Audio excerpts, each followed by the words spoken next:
It's another beautiful Sunday afternoon. This is Rubbing Minds. Welcome. My name is Ebuka Obiuchendu. Thanks a lot for joining us. Yes, we're in a different setup because we're celebrating this month.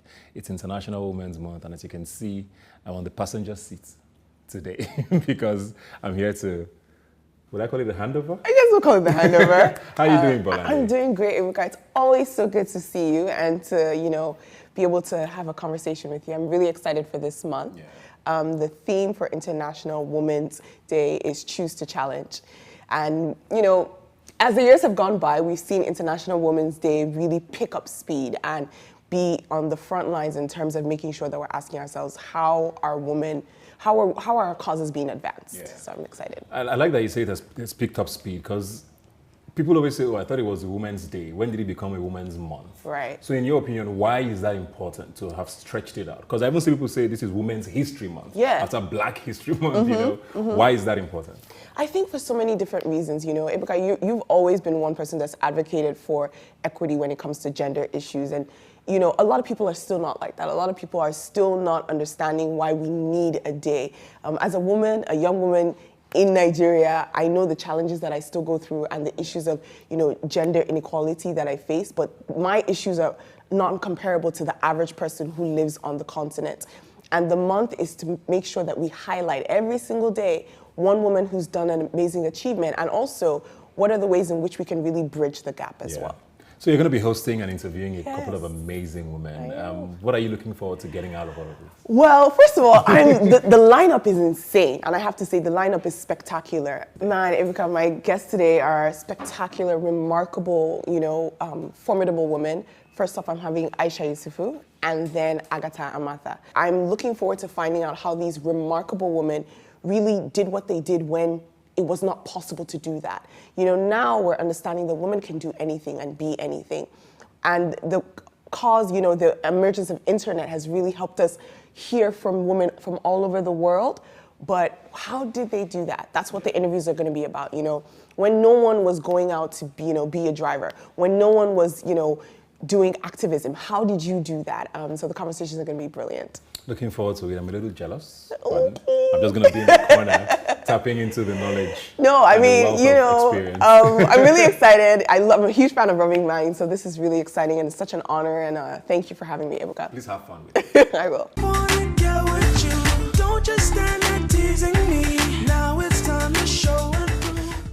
Agatha's role on television for 21 years was to tell important stories, to be a medium to question norms, and she did. Her Inside Out with Agatha remains the longest-running TV show in Nigeria. It was on air for 21 years on 36 TV stations. Agatha is a media pioneer who hasn't just gotten to the top spot in media, but she's creating spaces for others in the media. She's the MD and CEO of Rave TV and Trend FM Delta. Her work now is more managerial, but how did this media mogul do it? On Rubbing Minds, we speak with the media mogul, Agatha Amatha, on the stories, the hardships, the lessons, and the journey to the top in Nigerian media. My name is Bolanle Olukani, and on this International Women's Month special, Lipton is raising a mug to Agatha Amatha. It's such an honor and such a pleasure to have you on. I can't explain because, I do what you do. And I, host and I interview, and I grew up watching you on television. And I remember how much Inside Out had an impact on me as a young woman, and seeing you, ask the hard questions. Tell us a little bit about your journey and how you ventured into media. Okay, I think I've told this story like a zillion times, but it's always new. It's good to... I just knew, first of all, I studied botany. Yeah. And so I'm looking at all these plants here and I can't identify any. But I went to school. Right. I always had this flair for talking, and I've always been a very curious person. And even when I had my WAEC, I had an A1 in all the arts and B's and C's in the sciences. I identify. Yeah, so I mean, I had an A1 English literature, A1 English language, and then an A in biology, but a B in the sciences. And my mom says, you need to do science.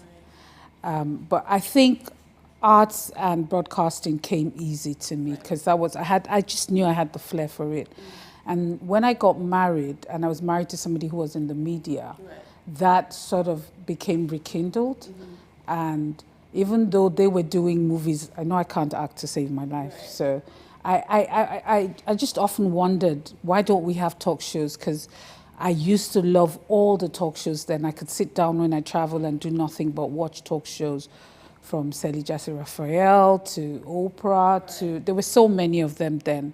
And I really loved them. But I just wondered why we couldn't get that right in Nigeria. So I remember talking to Fred then and saying to him, why can't we have a talk show here? And he was like, there's no reason. I said, I'd like to do one. I would like to talk. Right. And there was even no hall. I remember we started in Unilag, in the Institute of Advanced Legal Studies. It was a classroom with windows and everything. There was no studio. And we had to cover the board with a set, their blackboard. And the seats had tables over them. It was just really, it was an experience. Yeah. I mean, I had to change on the balcony of the building and have my friends hold up a wrapper. Yeah, and I would do 4 episodes, and then I had to do my change of clothes out there on the balcony. We did that for about 10 years. You're a media pioneer, you know, like you said, when you started, there was no talk show.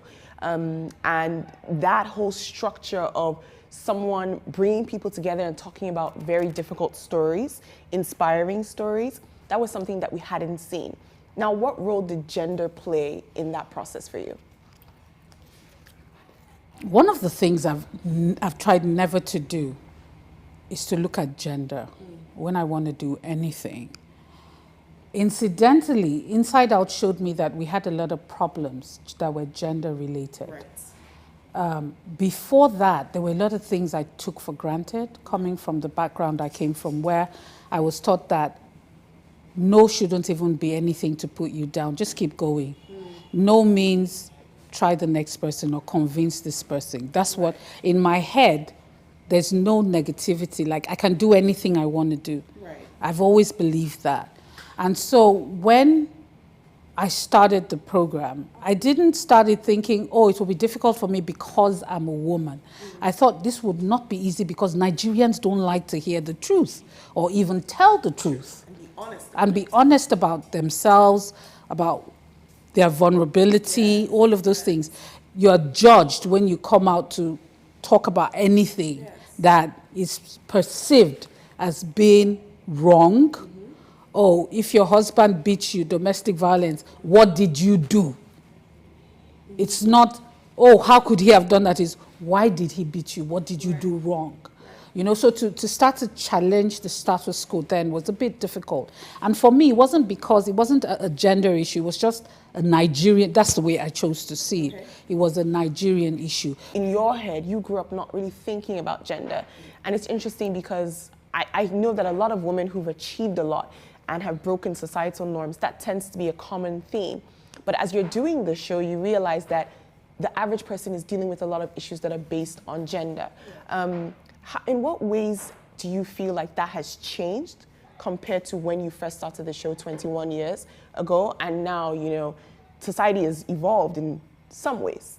Many ways. I mean, when I go on social media, I'm like, oh my God, nothing is sacred anymore. Really? Yeah. Okay, so if you lived in an era where there was no Twitter and Instagram, right. In fact, there was no phone.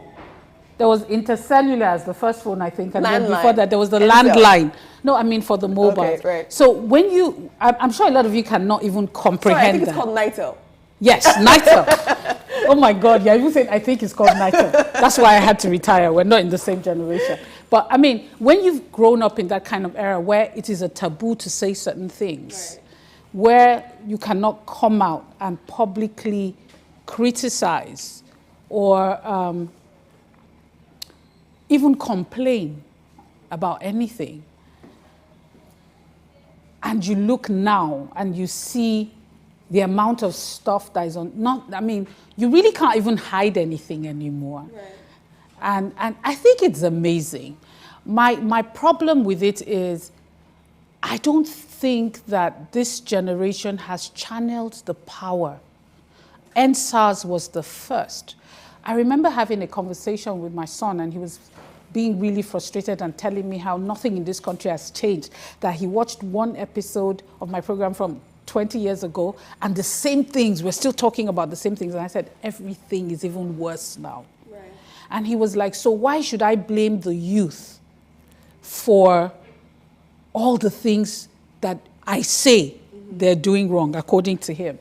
Why, if nothing has changed and they're not being given an opportunity, and the person who was ruling 30 years ago is still the person who's there now, right, then why should I blame them? And my answer to him was, if you would use the energy that you use to create trends, because what you have is the massive advocacy tool that is not being channeled properly. I said to him, I said, the day the Nigerian youth realizes their power, government is in trouble. I mean, how did Obama win? It was social media. It was social media. It was definitely the man on the street. Yes, yes. You know? Because he's not a legacy politician. No, he wasn't. Yeah. So if we realize that that is the tool we have and start to use it properly, I think we'll get the change we're looking for from this generation. I don't know. I agree with you, and I think that what you're saying is very apt, because it's true. Sometimes, I know I'd rather watch, 30-second reel or TikTok of someone dancing. Exactly. But it's also because of there's so much. We live in a society that is constantly challenging us in the worst possible ways. And I think a lot of people use social media as an escapism tool. And it's interesting because I know in so many ways you had versatility on your show. So there were some shows that were more lighthearted, and there were some shows that were, more serious and hit, straight to the matter. What encouraged you to evolve from being a talk show host to actually having a media house? When you think about Rave TV, and what was that transition like for you? Okay, so. It's okay. Let me first of all take you from your first comment. It's okay to ease tension, to watch TikTok. But if you spend 16 hours on the internet and you use 15.5 hours to have fun, you can't expect any change. Right. That's the truth. Whatever you spend your time doing is what you become. We have very intelligent people in this country, yet it is not reflective of our society. Right. There's a problem, and it needs to be addressed. And I keep saying this, the people in power are not in a hurry to change anything because it works for them for things to be dysfunctional. So if young people keep using the excuse that because things are not working, all they want to do is laugh. Oh my God, very soon there'll be nothing to laugh about. Right. And we're getting there. There is a need to wake up and smell the roses. Yeah. There really is. Now, talking about Inside Out and the transition, I got to a stage, after 20 years plus of treating issues that didn't seem to ever want to go away, just seemed to get bigger. I thought, I need to give the young people a platform where they can communicate. I believe in Nigeria. I believe in the Nigerian youth. I also believe that there's a need to give people opportunity. And I've met some really incredible people on my journey. When Inside Out started, I worked with a lot of young people who today are doing great things. And it has been my privilege to have had that kind of interaction with a lot of them. So when I wanted to start, when I thought, okay, Inside Out, I had sort of like outgrown it, for want of a better word. When you're talking about the same thing over and over and over again, 21 years it becomes boring. And then when you get to a stage where you're no longer even connecting and you're sermonizing, you sound like a mother talking to her children. It's time to get out. All right, you are watching the Rubbing Minds 1 month special, International Women's Month, and this, of course, is powered by Lipton. We'll be right back. This is a Rubbing Minds special for International Women's Month, powered by Lipton.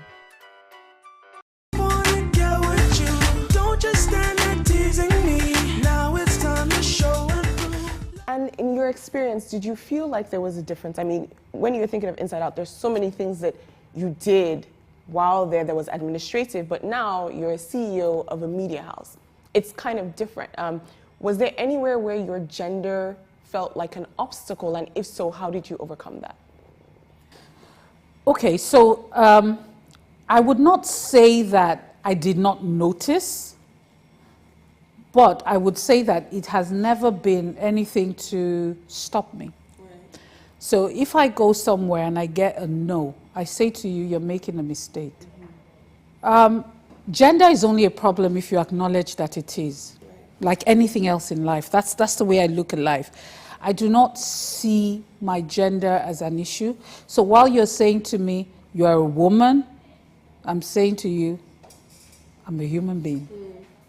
And I believe I'm the best you can get. Right.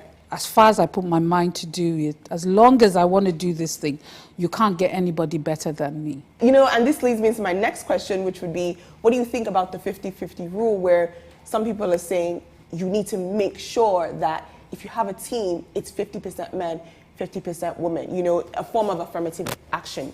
You know, what are your thoughts on that? My thoughts are, if the woman wants the job, go for it. I'm not going to come to your house to come and pull you out of your house because you're female. I have, for instance, in my office, I had these ladies that were really hardworking, but they came as cleaners. They were very young girls. And I called them up one day and I said, cleaning is not a job. If I want to fire people here, the first two that would go, like, why are you a cleaner? How old are you? What are you cleaning for? And then she says, oh, Ma, one of them says, Ma, I didn't have anything to do. I couldn't go to school and everything. And I said to her, this is an opportunity. What would you like to do? And she says, I would like to learn to use the camera. And I told her, I am not going to tell the cameramen to teach you. Go there and talk to them.